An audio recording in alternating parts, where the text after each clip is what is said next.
We are Rogue Media Sports. It is the Doomsday podcast. Matt Mosley with Ed Werder. We are high above AT&T Stadium in a beautiful suite. Post-game, thank you, Jim and Sally Nation. And Ed, I mean, at least we have some experience with what we're about to talk about, because now that is 4 straight home games, including last year's playoff game. You know, of course, the Cowboys did not want us, right? In that first game of the year. Don't talk about Green Bay. Green Bay, that doesn't matter.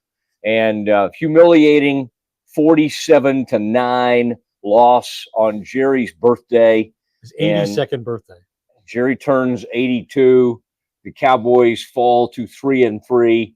And Jerry said the team, Ed, is in the proverbial what? Esser. Yes, sir. Not the crapper. Starts with an S, is what he said. Yeah. And I don't think he's wrong. Yeah. I think that's And very accurate. yeah, they're 3-0 on the road. They're 0-3 at home, and they'd won 16 straight regular season home games coming into the season. But I think we're getting a sense of it's not where they play, it's who they play, right? It's the quality of the opponent. And this is the worst loss in Jerry Jones's 35 years as the franchise owner. So I'm a little conflicted as to whether this is more similar to the end of the Tom Landry tenure or the beginning of the Jimmy Johnson era. But it's bad. This ties for the 4th largest margin of defeat in a home game in Cowboys' entire history since 1960. They lost by 44 to the Bears in 85. They lost by 41 to the Browns in 1960, and they lost to the Vikings by 40 in 1988. Those are the only bigger losses than the 38 points by which the Cowboys lost today. But listen to this. It is historic in this regard. The 47 points the Cowboys gave up are the most they've ever allowed in a game in which they failed to score a touchdown themselves. And Dallas is the only team this year to lose 2 games by 25 or more points anywhere. The Cardinals lost 1 game by 25 points. The Cowboys are the only team to lose multiple games by 25 or more points. And they absolutely got clowned on by Dan Campbell, and he was sending a message maybe not only to the league, but to everybody with what he did in this game. And it was an all-time petty type deal, which I kind of love. Trying to score big man touchdowns to his offensive tackles. That was a nice looking play. The hook and lateral to Penny Sewell. You never would have seen that coming.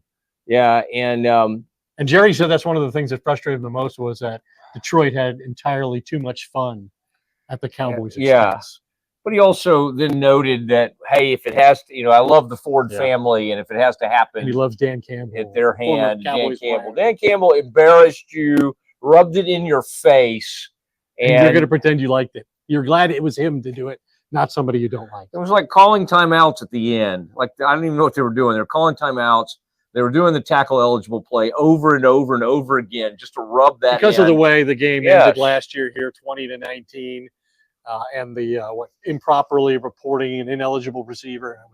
It was Skipper, right? Dan Skipper. Number 70, yeah. And so they tried to mock the Cowboys and the league about that today. I think they were going to cut Skipper, but they wanted to have him on the team just for this game. And all of that despite all week long, the Lions insisting this was not a revenge game. No. They were carrying nothing, no bad feelings over from last year's loss here.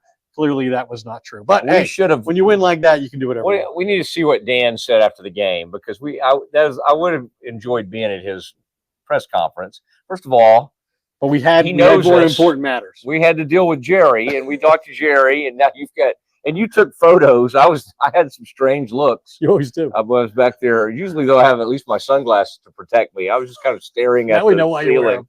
Yes. All right, we got a lot to talk about, and it's never good when after 6 games you're asking about and they're only 500, right? Right. But it's like, is the coach safe? It's that bad. It's that bad that early. Yeah. All right.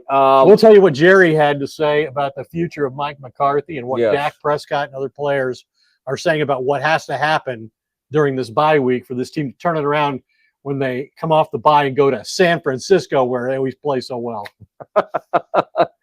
Mike Hamilton from Rogue Media Network, please play the music.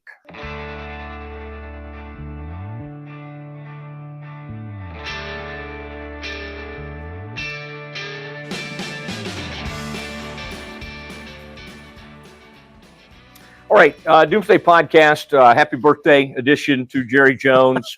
Happy 82nd birthday as they lose 47-9. Ed, as I have it now, in these last 4 home games, at least in the first half of those games, they have been outscored 137-28, and that is historical. And I thought it was interesting. You know, Jerry Jones, not even the optimistic Jerry Jones, could put any sort of silver lining or happy spin on this. In fact, he said to start his little opening statement, he was just like, it's concerning, it's humbling, it's all of those things. Now, he was asked, would you think about an in-season coaching change? And Jerry got a little prickly on, he didn't want to do the hypothetical, like, because I think somebody was asking, maybe our friend from Fox 4, Jeff, was asking, Kolb was asking about, you know, what would it take to make a, right? Yeah. And he said, what, do I look like an idiot? Do you think I'm an idiot? What if he said, yes, I've watched this team play. Could have been an all-timer. Yes, but no, he said no. And then Jerry said he didn't want to deal in hypothetical. So, Ed, he did say direct, I'm not considering that, and he wanted to make that clear. He said, I haven't considered it. I'm not considering it. And just so you're clear, I'm not considering that now, at least at the moment, right? Is there a reason to make a change at this point? I think the only argument you can make was, well, if I want to make sure that I'm going to get Bill Belichick, who's won 6 Super Bowls, as my next head coach, you know, let me do it now. But and let me get Bill involved in here in the last 11 games of the regular season and evaluate our personnel and get a sense for what he wants to do and make the transition that much better next off season. But I just don't think, even if Jerry wanted to fire McCarthy, and I don't see him doing that, just for the record, I do not expect that to happen. But the reason it would make sense is that, and I just don't think Belichick, you know, he needs 15 more wins to be passed on Shula as the winningest head coach of all time. And so a team like the Cowboys is going to be attractive to him because he thinks that can happen quickly with the quarterback they have, although the quarterback's had all kinds of issues that we're going to talk about. But I don't see him coming in and taking a bunch of losses on his record that could belong to McCarthy if he lets McCarthy finish out the season, assuming Jerry wants to hire Belichick and that Belichick wants to come here as his next job. But I would think that it would be an appealing place for Bill Belichick next season should Jerry decide to make a coaching change. The fact is, what's happening with this team, getting blown out at home 4 straight times, is not good for a head coach like Mike McCarthy, who's in the final year of his contract by Jerry's choice. Jerry doesn't like to pay head coaches big money at all, and he doesn't like to pay coaches and coaching staffs not to work. Mm-hmm. And so that's why I don't think Jerry will make a change until after this season. Now, some people have said, well, will Jerry give McCarthy this season as a one-off because of all the defensive injuries? And I would say, no, absolutely not. He's given him this season, and Jerry thinks he's lucky to get it. And he could have easily fired him after the Green Bay loss in the playoffs last year. And Mike Zimmer might have some explanation or excuse to make for all the guys he's lost on defense.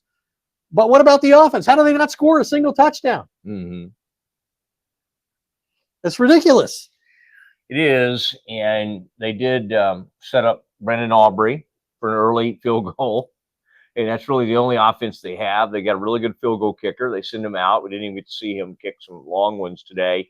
And Detroit goes straight down and scores. And Ed, in the games against New Orleans and, of course, the Ravens and the Lions, the defense is so bad that we rarely even see third down conversions from the opponents, right? It just doesn't even get to that. It's just like first down, racing down the field, even on the incompletions from Jared Goff. And he's just coming off a game recently where he didn't have any incompletions. I mean, he's like, He was 18 for 18, and he Yes. caught for a touchdown, the only pass he didn't throw Yes, and against Seattle. it was shocking even to see him have.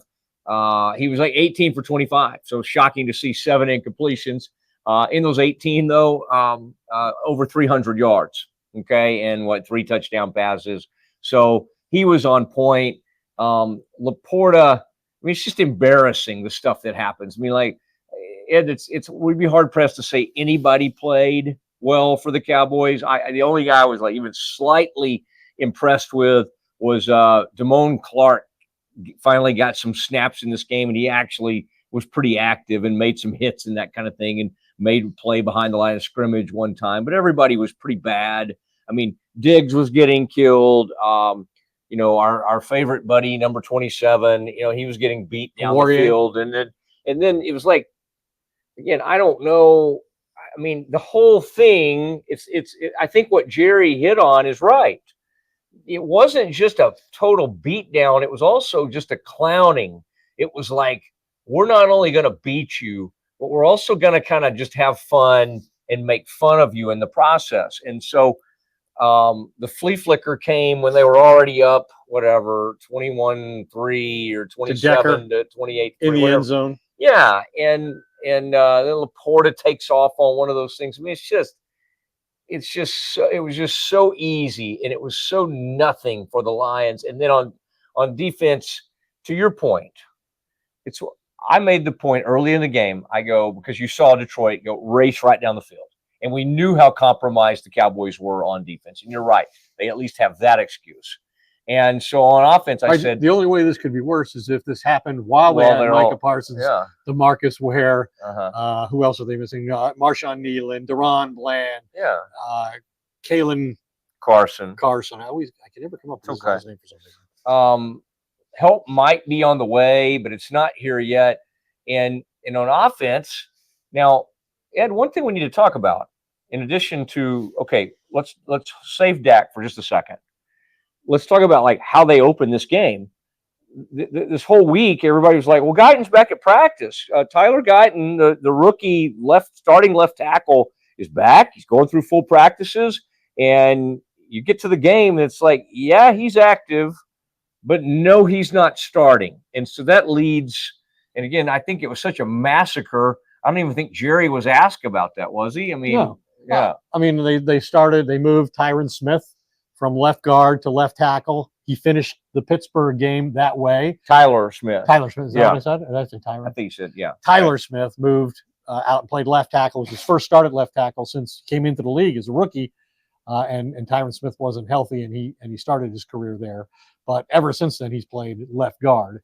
And TJ Bass played left guard. I think they knew coming into the game as a coaching staff that they had to come up with a protection plan against another potential defensive player of the year candidate. You know, they handled Myles Garrett in Cleveland. They handled TJ Watt. They both got sacks and created fumbles, but they didn't ruin the game. The Cowboys, in fact, won both those games on the road. And here they knew, hey, Aiden Hutchinson's a guy who could wreck the game. We got to protect the edges, protect the backside. Let's make sure, you know, that we protect Dak because he's going to be throwing it the whole game. We can't run. We know we can't run. And yet, unfortunately, Aiden Hutchinson, you know, got hurt and had surgery after the game. They took him by ambulance to a hospital. He's out for the year. Potential defensive player of the year, NFL leader in sacks. But I think that's why the Cowboys made that change on the offensive line, was they feared Aiden Hutchinson to that extent. Yeah. I mean, last year here, although they won the game, he had 3 sacks, which at the time matched his career high. And that was with Tyron Smith at left tackle. So understandably, I thought it was a good move. But it paid no real dividends, as it turned out. Dowdle finishes with 5 carries for 25 yards. The running game was basically Zeke was even worse. Usual. There was a storyline this week where Zeke was, you know, wondering a little bit about his role. He started the first game of the season. There was some, you know, I think he told the reporters, you were out there. Yeah, I asked him a question. Yeah. And he said he, you know, asked the coaches. He didn't understand. Go ask them why he wasn't being used, at least in short yardage and goal line. And then Jerry said, you know, during the week that they're saving him. Well, why are you saving him? What are you saving him for? If he's got anything, get it out of him. Yeah. I mean, if you're saving him for playoff games, you might not even have at this rate. So that made no sense. And so McCarthy's early use of him and liberal use of him made me think that McCarthy was making a point to show Jerry and the media, Zeke ain't it. Okay? Yeah. We've got nothing That's here. the one thing McCarthy accomplished today. Yeah. I mean, In his mind. We were so, we'll delve into a little bit about what McCarthy had to say. We were talking to Jerry afterwards, and then Ed, you listened to Dak. Before we talk about what Dak said, let's talk about Dak's performance. I tweeted earlier in the game that, hey, and of course it's always going to come now that he's the highest paid player in the NFL. Obviously, that's always going to get thrown in his face, for better or for worse. And I just said, obviously after watching Detroit come right down the field and score, I said, you need Dak to be special today. And Cowboys are going to have to really try to score, and it can't just be field goals. They need to score every possession. And soon after that, Ed, it's a 7-3 game. It's late in the first quarter. Everything's within reach. They're in the red zone. They're fine. They're in the red zone, and he sees CD, and so he does what he's done many times and flares one to the corner of the end zone toward Zeke, who appears to perhaps be open. Right? You mean CD? CD, yes, not Zeke. Zeke was still complaining, but CD runs his route, and Brian Branch, is that his name? Yeah. The DB for the Lions, it seems like now almost baited him into that, right? He dropped off his man underneath and fell back and picked the ball. And Dak said it was a zero blitz, that he should have held the ball a tick longer, held Branch in his position with his eyes, and made sure CD was going to clear and make that play. But he didn't, and that's 3 red zone turnovers for Dak in a period of 5 quarters. He's never had more than 3 red zone turnovers in an entire season in his 8+ years in the NFL. He only had 2 red zone picks all last year. So, and that's 2 straight games where Dak and CD have been involved in a red zone or an end zone interception. And that's not what you're expecting if you're Jerry Jones and you've made Dak Prescott the highest paid player in the NFL, and CeeDee Lamb is the second highest paid non-quarterback in the NFL. You expect better execution than that, for sure. Yeah, and then there was another interception, and then I thought later, when the game had already been decided, and in garbage time when they threw Cooper Rush in, I thought that was Cooper being a good teammate to Dak by throwing that other end zone interception. Yeah, but I mean, I'm not going to try to show you up, right? I mean, like we said, the defense is down all these players, so the offense is going to have to, do more than its share maybe and turn this into a scoring contest, and they couldn't do that, and it was so bad that they had to gamble on 4th down on their own 38 in the second quarter, and Dak throws an in-cut to a 155-pound kickoff returner. Mm-hmm. Kevontae Turpin, who can't make the play. May have been pass interference, wasn't called. Probably the officials were, it might have been, but, what a stupid play. Like, don't you have a big physical receiver to, use his body and get the ball and make a 2-yard play? Like, I mean, your own 38-yard line in the second quarter at home, and you're that desperate already?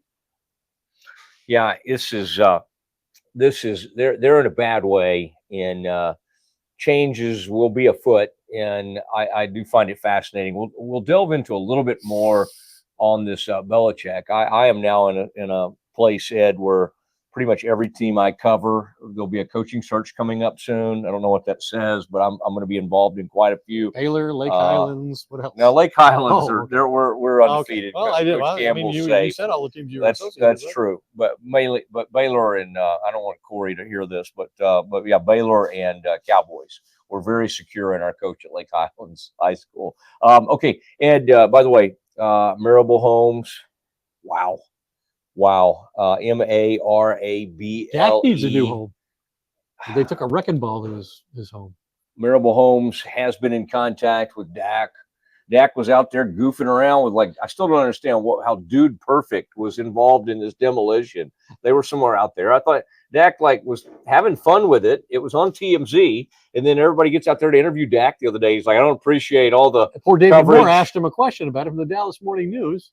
Well-meaning David Moore, a serious journalist, asked him about this Dak act. First, he didn't even know what he was talking about, and then he sort of reprimanded the media on his personal life and staying out of it. Yeah. But, could I have my personal life? Well, there are videos out there of you. and you didn't seem to object to the people out there videoing kind that. of goofing around with it. But anyway, yeah, I understand his point, and it's fair.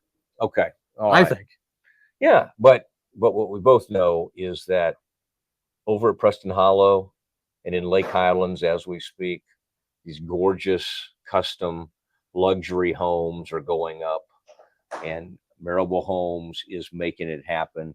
That is Blake Marable, and in fact, we're within this week, cameras are headed over there to look at the interiors, and it'll be pretty. Nice. It's going to be nice, and we'll be able to bring that right here to the Doomsday podcast. Okay, Ed, we've got some more to cover. I do want to bring in now, though. Boy, I don't even know. This is going to be scathing. We're going to have to put all sorts of warnings on this podcast. It is now time for former Cowboy scout and coach Glenn Stretch Smith. He will hand out his grades. This is going to be ugly. Prepare yourself, strap in, hide the women and children. It is time for Glenn Stretch Smith and his stretch plays.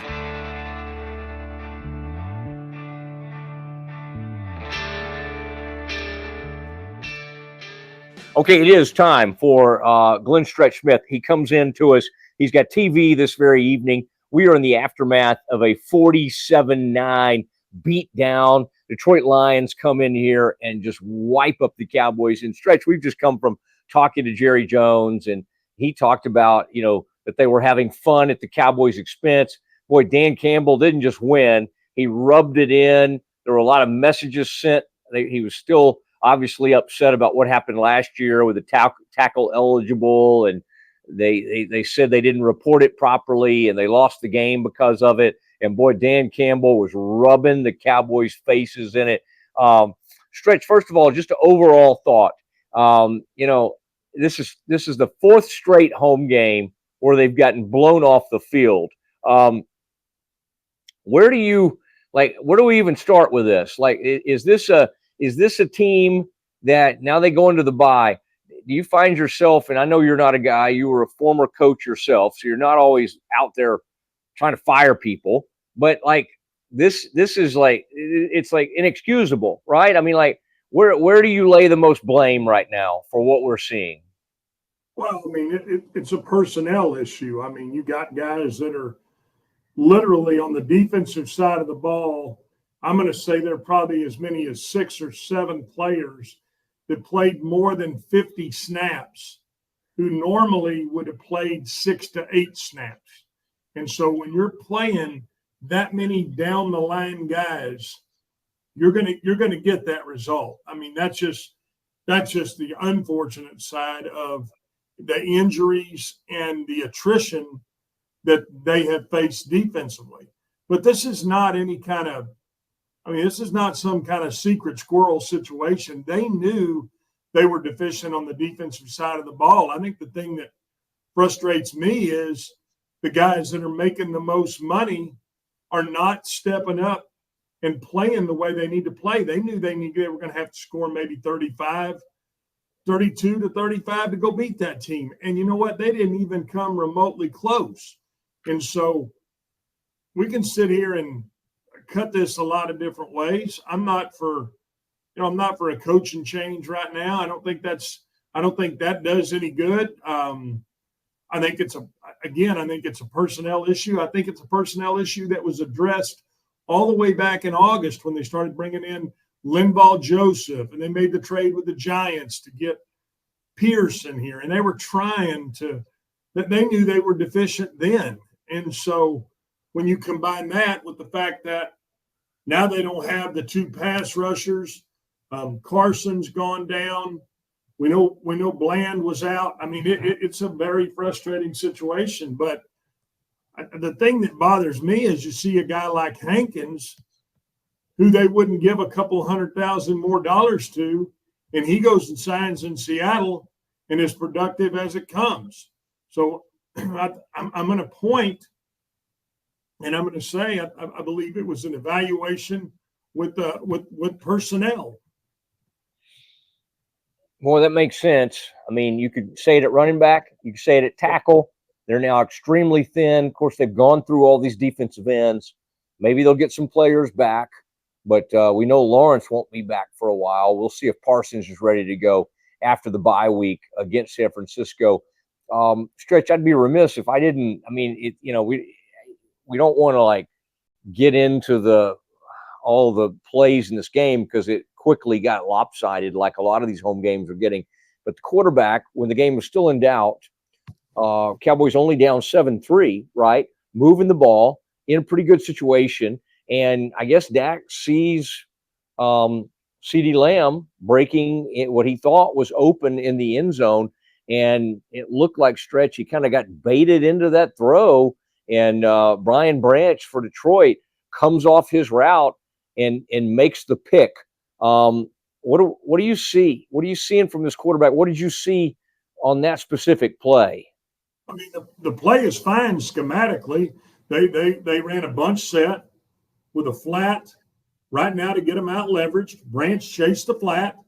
Now you got the backside corner. You're in the red zone. The ball has to be driven in the red zone. Drive the nose of the ball in the red zone. He set it up there and he allowed the guy to play both. Guess what his job to do is. Doesn't matter whether you're throwing a curl flat read or a corner in a red zone. His job is to widen and play both of those. When you're playing three, that's what you're doing. You're playing both of those. And because of the lollipop throw, they allowed him to play both of them. And he was able to sink back and make the pick. And that's a big play in the football game. Now, how many times does a $60 million quarterback get to turn it over in the red zone? Quit throwing the damn ball to the other team in the red zone. You have to know when you're in the red zone, the ball has to be driven with some steam. The window is very, very tight down there. You got, again, think about it. You got 22 guys in a, 9-yard space, 8-yard space?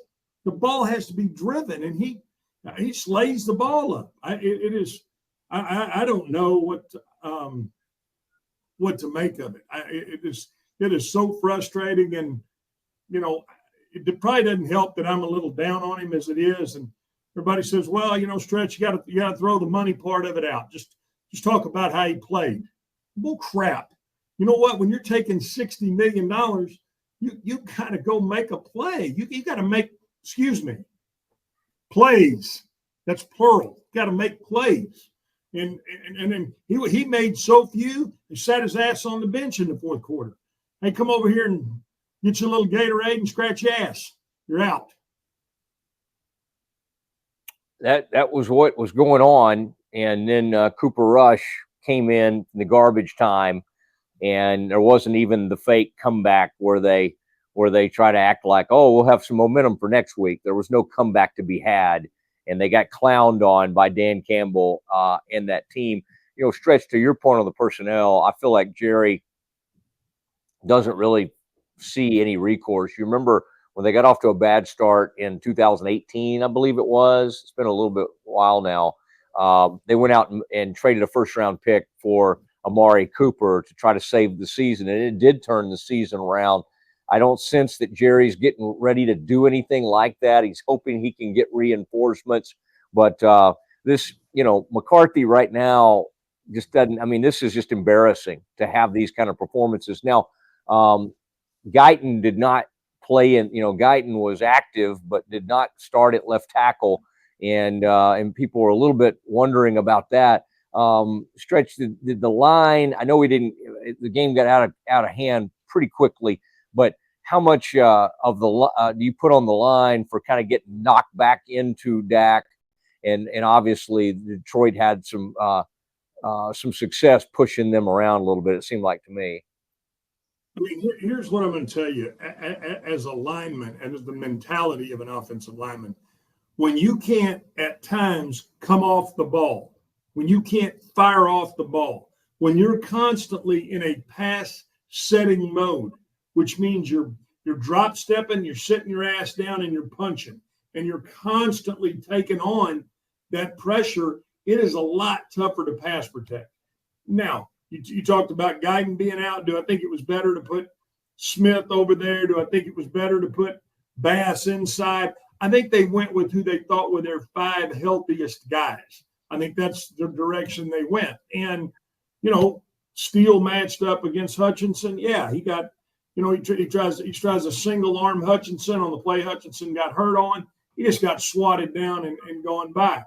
That's going to happen in any game. I think the thing that bothers me is no ability to establish any kind of run. And I'm going to go back to saying what I said earlier.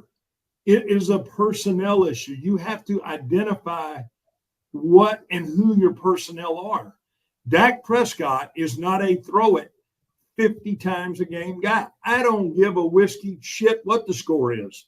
You got to be able to run the football some.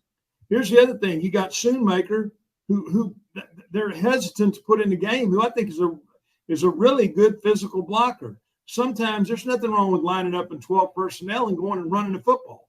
But right now it's like they don't have a real identity with running the football. They got a running back who is a veteran running back who seemed to be, upset that he wasn't getting enough touches. And so now it just becomes somewhat of a, it just becomes somewhat of a dysfunctional situation. And I think that's what you got. I mean, I thought they ran the football pretty decently last week against Pittsburgh. And it's like they took none of that to carry it over into this week. And I think that's the thing that's most frustrating is you have a quarterback who keeps telling you, and guess what else he keeps doing? He keeps showing you he cannot throw it 50 times a game. And if you put him in that position, this is what you're going to get. You're going to get your ass kicked. And you're playing some down the line offensive linemen. So I just think it really is. It's a tough situation. I think the hardest thing is for a guy like Mike Zimmer, who's playing with, again, these down the line guys. And then you have literally, I mean, think about this, Matt. Literally, they threw away. They beat you so bad, they threw away. Just threw them away 4 plays in the red zone. Trying to hit Decker on the seam again. They tried to run the little hook and lateral out there. They put Skipper out as a wide receiver. And this is going to be what my grade is for what we saw. And the grade is P. Because you got pumped 4 plays in the red zone. Absolutely pumped. And I think that's what makes you mad is you're a Cowboys fan and you spent that kind of money on a ticket or whatever the scenario is, and you go in there and you see somebody just absolutely almost just tell you hook 'em unicorns. And then you know what? That's exactly what you got. I mean, Dan Campbell came in here with that they were very well trying to hang a 500 on you. And I think at the end, he ended up calling the dogs off. He could have easily hung a 500 on you. And there wasn't a damn thing you could do. Yeah, I think they were absolutely embarrassed. I think P for punked is not a bad way to go. And Stretch, I mean, if you're giving a grade to the defense, again, at least they have the excuse of having a bunch of guys hurt, right? But and Matt, they had some guys that played hard. I mean, Wilson played hard. But he missed tackles. Yeah. I thought Damone Clark played one of his better games. I agree. I thought Overshone did some good things in the game. I thought Odigizua did some good things in the game. But the cast of characters that's around those guys really are 7 or 8 to 10 players plays a game guys that were playing 60 plays. And so, yeah, I could get on here and just start, throwing off failing grades. That doesn't do any good for guys that are not supposed to be in that position. They were not supposed to be in that position. And so, that's why I'm kind of taking the posture of saying, hey, let's point out the good things. Let's point out the guys that played hard. Let's continue to see if we can synergize around those guys that played hard and see if during this off week you can do some self-scout. You can figure out why you're not running the football any better. Probably the most guys that are going to have the most pressure on are Jim Maurer and Britt Brown. I mean, they got to try to get these guys healthy because what you're playing with is not good enough. And I thought they went to Pittsburgh and played their ass off against a pretty decent team. But boy, they had you had maybe one of the top 2-3 teams in the NFC come in here and whip your ass. And so at some point that's got to, that taste has got to stay with you, and you got to say, hey, we're not going down that road again. All right. If they keep going down this road, there will be changes, and then we'll have plenty of time to talk about that. Stretch, I appreciate it. Boy, your timing was impeccable tonight.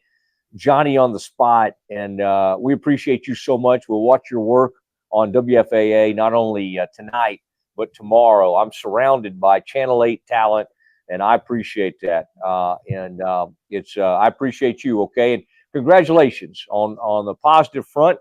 Your alma mater put it on the Oklahoma Sooners, and I know that had to bring a smile to your face as you took your son out there, Colby, and y'all had a good time. Probably had a corny dog or two. And so congratulations on that. Mosley, take your ass home. You've had enough there at the stadium. You've eaten everything in that. It looks like you've cleaned that box out pretty well. So get out of there. All right. I didn't leave any queso in that press box. All right. Good. There he goes. Glenn Stretch Smith, former Cowboy scout and coach. It is Stretch Plays.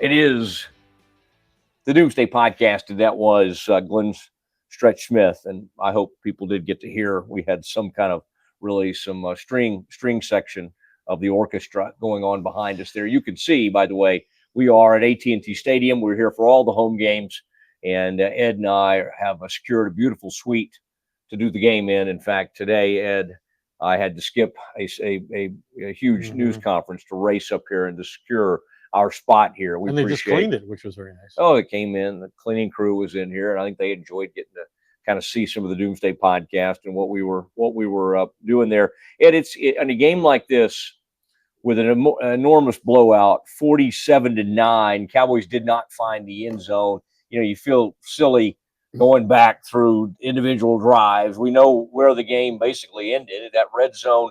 And this is to the point. This team has either such a lack of talent, such a lack of game plan, such a lack of effort, whatever you want to call it, that Ed, they're always, seemingly, especially at home, one mistake away from being out of a game.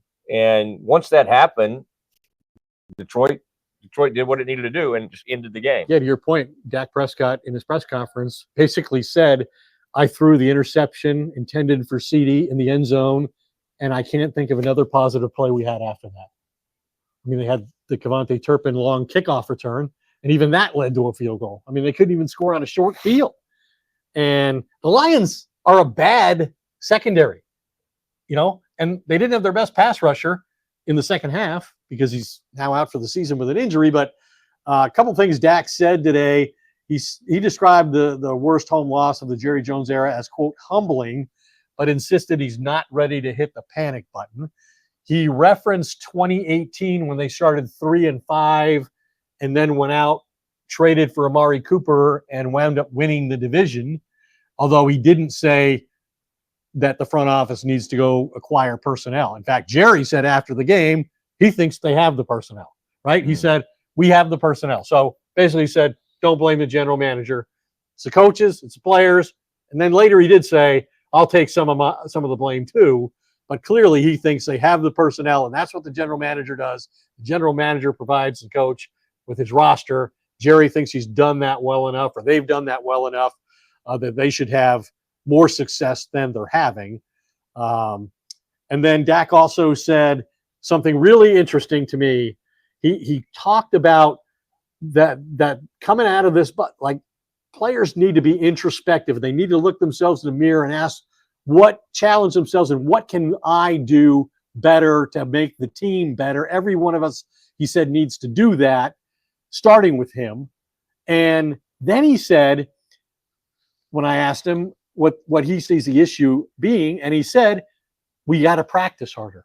This is like 3 weeks ago, the practice was an issue. Yeah. Jordan Lewis and other team leaders met with McCarthy after, I think, the Baltimore loss. And that was the thing. It was, we got to practice harder. We have guys who don't know how to practice. You know, that's the difference between winning and losing in the NFL. If you don't practice hard and you don't practice to win, you're going to get exposed no matter how talented you are. And Dak mentioned that. How can that still be an issue? I mean, that goes to the character of the players in the locker room. It goes to questions about the coaches holding the players accountable to preparing the right way. But here we are a couple weeks later, and Dak Prescott saying that remains an issue. Yeah. Yeah, it's bad. I mean, now they're without their middle linebacker, their best pass rushers. They're 4 pass rushers down. Deron Bland did not make it back this week. And so they are very compromised on defense. I don't think there's as many excuses on the offensive side of the ball. They don't have a running game. They had a brief bit of a running game that showed up, you know, on the road last week, but that's it. And of course, that was, I mean, Ed, think if they didn't pull that game out on the last play of on the huge play at the end of the game, right? I mean, we'd be sitting here with even a worse situation at 2-4. Yeah, coming to the bye. So 3-3, and Ed, you could just see a path. It doesn't get a lot easier, right? I mean, you got, as you said, San Francisco going to have the bye. So you got to play Washington twice, got to play Philadelphia twice. Yeah, you got to play Tampa Bay. You got to play Atlanta. Yeah. You got to play Houston. I mean, yeah, this is set up to be a disaster of a season. Yeah. And again, one of the smart things that McCarthy has done is surround himself with no good interim candidates. John Fossil?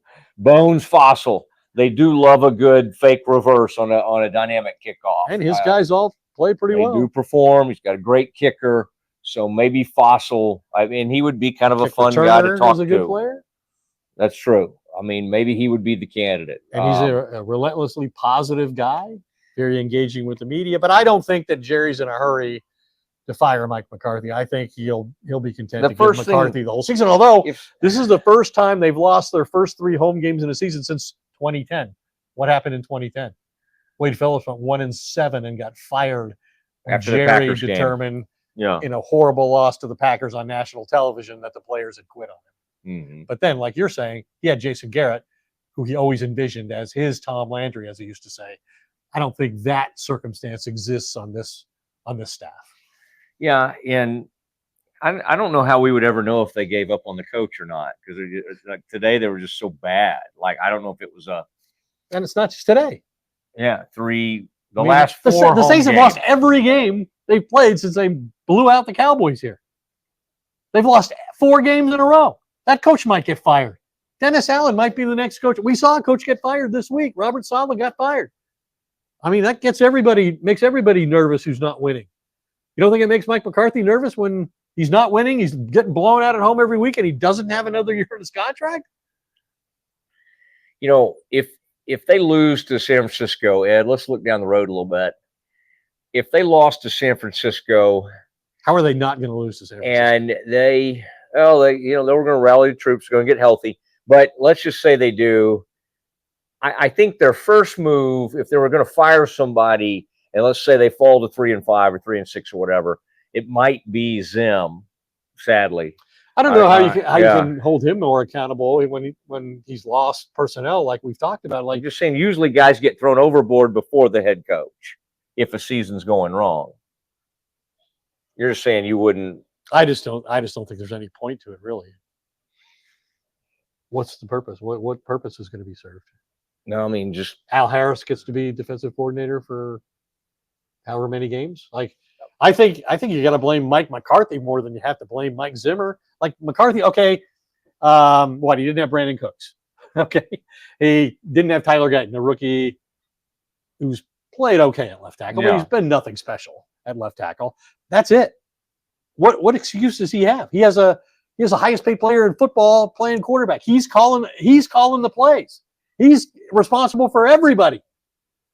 Zimmer's lost half the starters in his lineup. What's he supposed to do? What do you think will have to happen for Mike McCarthy to get fired in season? Just continue. I think it would have to continue like blowouts at home, and Jerry coming to the conclusion that these guys aren't playing for him, that the preparation's not getting done, the coaches aren't demanding enough, they're not creating the right expectations, and they're not preparing the team to win, and guys are openly quitting on the coach. I think that's what it would take. I think this star, I think you've got a $35 million a year wide receiver who's losing faith in the $60 million a year quarterback. I mean, I don't really get into game by game how he's acting, all the drama on the sideline, but I even saw today, Fox went in and showed some of the reactions. I think, and again, some of this can be on CD. Is CD running the greatest routes? Is CD finishing things? Is CD, could he have, I don't know. But to me, that relationship honestly doesn't look great on the field right now to me. And then what do you have? Tolbert maybe is trying to emerge. I may have a stat for you on that, okay. By the way. But go ahead, continue. But part of this is, I mean, through this year, CD has had a disturbing trend where he disappears in the second half of games. Well, this doesn't really matter today. Actually, in the third quarter, I think he actually caught like 40 yards worth of catches. So maybe they've solved that a little bit, but they were so far out of the game. But that was one of the issues. I mean, it's like, yeah, I get it on McCarthy, but again, this is where I come back to Jerry. Jerry hands him no running game. And maybe he thought, well, McCarthy didn't even like running the football anyway. I'm not going to give him any players. So they got Dowdle, and I mean, it's just honestly, it's a pretty bad team. That's what I was going to say. I think you could question whether Jerry decided, hey, I'm not gonna give Mike McCarthy an extension. I do see Dak Prescott being our franchise quarterback for the next staff, and I do see CeeDee Lamb being part of that. So I'm going to pay them, but I'm not investing in this team. And they didn't sign anybody in free agency except for Eric Kendricks. They were the last team. 2 of the last 3 years, they've been the last team to sign a veteran player in the unrestricted free agency period in March. And then, so they rely totally on the draft. They already knew this team wasn't good enough. They got blown out here by Green Bay in one of the most shocking playoff losses in franchise history. And Jerry basically decided to run it back. So to me, it's not a coaching issue as much as it is a roster issue, a front office issue. But Jerry's not gonna say it was he who ruined the season. He's gonna say he gave Mike McCarthy another chance with a very good team and a great quarterback, and this is what he did with it, whatever it turns out to be. Well, and it's not like they're going to get the greatest draft pick in the world because they'll go 500, right? And they'll make changes. They'll probably fire the coach at that point. And then the question becomes, what we started this podcast with, is Bill Belichick the guy? And Belichick did not get the Atlanta job. He sits out this year. He's made it known he wants back in. And I would say, if you want Belichick here, and I'm sure there's a significant portion of this fan base that would like to see what Belichick could do, you just have to keep rooting for what's happening and what's happening out here, because it's like a lack of discipline with the team. It's a lack of cohesion. There's a lot of things at work here. And so I think those are the things that would make Jerry, I mean, the things that Jerry, sometimes he sounds so disconnected from the fans, right? But he does understand when he's hearing booing, when he's hearing the offense and Dak Prescott get booed off the field throughout even in the first half. They didn't even wait. It was like, I don't know, 6 minutes, 3 minutes. I mean, it wasn't like at halftime. It was when the game was still going. It was not. They weren't playing the 85 Bears out there. No. They weren't playing the great Seahawks or the Steel Curtain Steelers. I mean, this team's not as an average defensive team at best. But but again, that's where he doesn't deal in reality, because afterwards, when somebody said something about Detroit being, Jerry disputed whatever word they used. They're exceptional. They're an elite team. Like Baltimore's an elite. We've lost to 2 That's of what the he wanted best to say. teams in football here. That's why we got beat. It's not us. It's how good they are. It's not how bad. And he thinks that they can still make up whatever that disparity is. Why does he think that? Well, probably because year after year after year, they make it up in the division, right? They dominate their division. But that doesn't even look. I mean, we got a great quarterback now at the Commanders, got an improved Washington team, and Philadelphia's Philadelphia. They're okay. He's got a new haircut. He hates his own. He hates his own fans. They hate He's him. screaming at his fans. They hate him. But they won. But they everybody did win. beat Cleveland in the division. Everybody in the NFC East beat Cleveland. Yeah, they just became the last team in the East to play and beat Cleveland. So no big achievement for them. I don't think so. Yeah, but yeah, I mean you're right. They dominate the teams in the NFC East. Unfortunately for them, they've only played one game that was against the Giants, and they somehow won that game on the road. And it wasn't as easy as last year either. I mean, part of the problem is the Cowboys have led the NFL in scoring 2 of the last 3 years, and everybody credits Dak and Mike McCarthy for that. But a big part of that was the defense. The defense, in Dan Quinn's 3 years here, the defense led the NFL in takeaways. They created short fields. They scored themselves more touchdowns than any other defense in football. They gave the offense extra possessions, and that's not happening now. Now the offense has to create on its own, and it's not getting it done. That's an interesting point. Maybe the most important person in the formula for those 12-win seasons back to back to back is now in Washington, and he took people with him, Dorrance and others. If you watch a Washington game, he took coaches with him, his defensive coordinator, his players. Every time I watch him, I'm like, he's got that guy. He's got Dorrance. Oh, he's got that defensive tackle. He just played at Baltimore with a rookie quarterback today, and they lost by 7. Yeah. And they hung in there. Yeah. When Baltimore it was a game looked the like whole they time. were. Not like the Cowboys came back in the fourth quarter to avoid further, embarrassment and another blowout here to the Ravens. Yeah. I mean, Dan, as much as people were tired of Dan Quinn here, and as much as my sense was the organization didn't know what to do with him if he didn't get a head coaching job, because they didn't really want to go forward with him anymore because they felt like his style of coaching and what he wanted to be made them too vulnerable to the running game. And they didn't think they could win if you couldn't stop the run, and Dan Quinn's defenses didn't stop the run. San Francisco beat him that way. Buffalo beat him that way. Green Bay beat him that way. This organization lost, and the fan base lost faith in Dan Quinn. They thought if he didn't create turnovers and get sacks, couldn't just stand up and win a game. And maybe that was true. But the formula certainly created 3 12-win, contributed significantly to 3 straight 12-win seasons and playoff appearances, and I'm not sure any of that's going to happen this year. And before he was injured, the Cowboys became the first team to neutralize and shut out Micah Parsons. You're right? It's unbelievable. This guy went from a legit defensive player of the year candidate to sort of a non-factor in a lot of the games this year, and that's pretty hard. We never saw that under Dan Quinn. So yes, I'd bring him back in a heartbeat. Now I miss him every day. I miss the hat. In fact, I find myself just walking around, turning my hat around backwards. And speaking of turnovers, Cowboys today -5, first time since Buffalo 2007. Didn't Romo have like 5 picks? They won the game. Yeah, they came back. The game. Yeah, he overcame it. They didn't win this one. No, they did not. And they had to overcome stuff last week, right? And they were down. So what are they in the takeaway game right now? In the last 2 games, minus what? 8? How many? They have 3. Did you say how much? Minus what today? -5 today. Well, yeah, must have minus 8. Yeah, in 2 weeks. Yeah. What we mentioned, they'd won 16 straight regular season home games.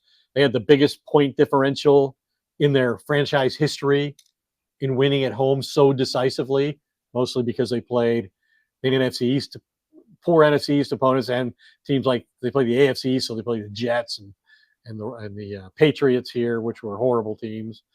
And they had the best turnover differential in the NFL, and now they have none of those things. Yeah.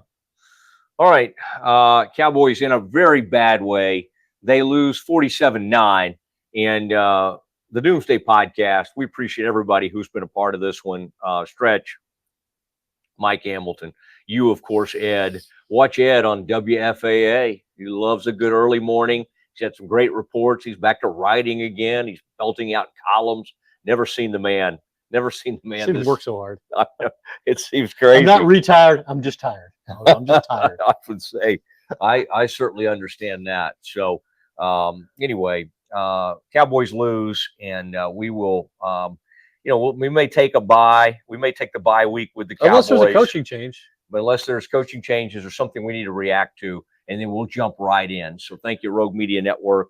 It is the Doomsday Podcast. We'll see you next time.